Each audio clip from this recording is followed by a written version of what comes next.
निगाहें चंद्रबाबू नायडू और नीतीश कुमार पर, क्या ये फिर मारेंगे पलटी? लोकसभा चुनावों के परिणाम शाम 6 बजे के आसपास तक साफ हो चुके हैं। क्या ये माना जाना चाहिए कि अब नई सरकार की चाबी चंद्रबाबू नायडू और नीतीश कुमार पर है? कांग्रेस ने भी उनसे बातचीत शुरू करने के संकेत भी दे दिए हैं। लोकसभा चुनावों के जो परिणाम और रुझान अब तक सामने आए हैं, उससे साफ है कि कोई भी अकेला दल सरकार बनाने के लिए पर्याप्त सीटें हासिल करने की स्थिति में नहीं है। शाम 6 बजे तक की जो स्थिति है, उसमें सत्तारूढ़ बीजेपी 240 सीटों के आंकड़े के आसपास है। हालांकि एनडीए को आंकड़ा फिलहाल रुझानों में 297 है, लेकिन उसमें 55 सीटें उन दलों की हैं जो बीजेपी की सहयोगी पार्टियां हैं। ऐसे में सबकी नजर एनडीए के उन दो दलों पर है जो अब नई सरकार बनाने में किंग मेकर की भूमिका निभाएंगे। ये दोनों दल हैं तेलुगु देशम और जेडीयू। ताजा चुनावी रुझानों के अनुसार चंद्रबाबू नायडू की तेलुगु देशम पार्टी यानी कि टीडीपी आंध्र प्रदेश में बड़ी ताकत के तौर पर उभरी है। वह अगर विधानसभा चुनावों में जीत हासिल करके राज्य में सरकार बनाने जा रही है तो लोकसभा की 16-17 सीटों पर जीतने की स्थिति की ओर बढ़ रही है। कुछ ऐसा ही है बिहार में नीतीश कुमार की जेडीयू का, जो लोकसभा चुनावों में 15 सीटों पर बढ़त की स्थिति में। नीतीश कुमार ने कुछ दिनों पहले ही आरजेडी से पल्ला झाड़कर बिहार में बीजेपी से गलवहियां की थी।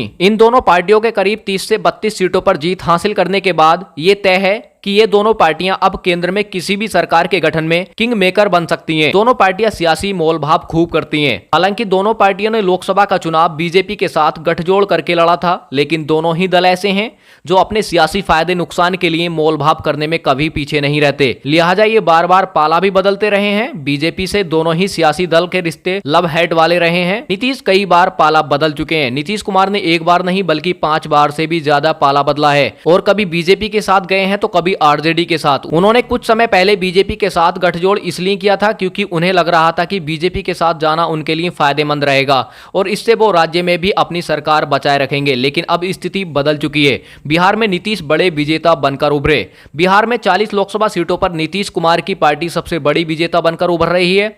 वो वहां 15 से 16 सीटें जीतने की स्थिति में है, तो बीजेपी 13 सीटों पर जीत हासिल कर सकती है। ये बात सही है कि नीतीश कुमार ने समय समय जो संकेत दिए हैं उसके अनुसार बीजेपी से उनके दिल नहीं मिलते हैं, लेकिन सियासत की मजबूरी उन्हें दिल मिला करके रखती है। जब बीजेपी इस समय इस चुनावों में उतनी मजबूत नहीं रह गई तो ये देखने वाली बात होगी कि नीतीश कुमार क्या करते हैं। चंद्रबाबू नायडू भी मंझे हुए नेता। यही स्थिति चंद्रबाबू नायडू के साथ भी है। वह बीजेपी के केंद्र की सत्ता में आने के बाद कभी उनके सहयोगी दल रहे तो कभी विपक्ष में उनके खिलाफ बैठे। नायडू की तेलुगु देशम पार्टी तो मोदी सरकार के खिलाफ अविश्वास प्रस्ताव भी ला चुकी है। आंध्र प्रदेश में जगनमोहन रेड्डी की राजनीति के चलते उन्हें फिर बीजेपी के साथ आने के मजबूर किया। लेकिन अब जबकि वो आंध्र प्रदेश में विधानसभा में जीत हासिल कर चुके हैं और लोकसभा चुनावों में भी करीब 16 से 17 सीट हासिल करने की स्थिति में है, तो वह अब उस स्थिति में है जहां वह कड़ा सियासी मोलभाव कर सकते हैं।